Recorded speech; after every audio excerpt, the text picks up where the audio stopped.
Hey Sabrina, we're going to take a look at your week one assignment 4 just really quickly here.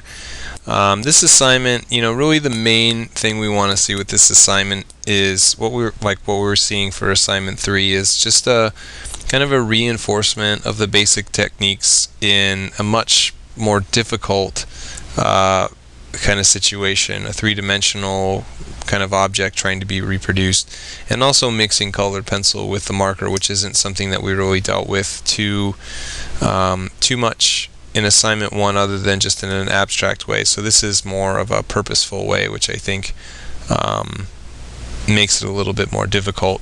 I think on the technique front it looks very good. You're still using the blind, it seems here, and it's still very clean.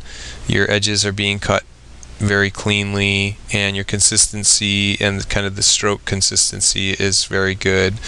We're seeing some distinctions between the planes of the cube, the top, the side, and the front.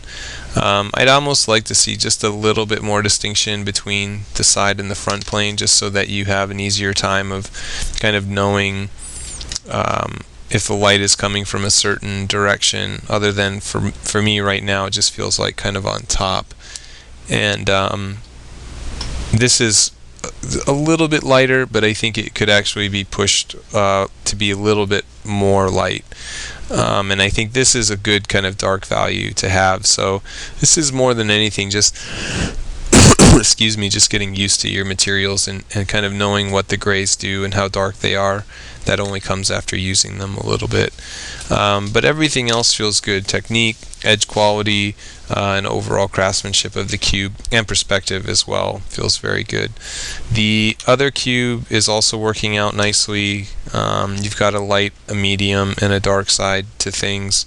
The perspective is very good, and your color pencil application is good. It's smooth, it's even, it doesn't kind of feel too different from the marker that's underneath it.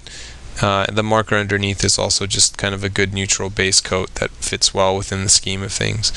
So I feel like you've got a good idea with these assignments from just looking at your first week's work. The marker usage feels strong, it feels confident. It feels like you're used to the colored pencil as a material, and the drawing skills that you're showing so far are very good. They're very strong, and you have a good eye for presentation. So I can't tell you much other than to just keep it up, and I'm glad to see you all caught up. And so hopefully things will just kind of go as they normally do, and we'll see you again for week 3.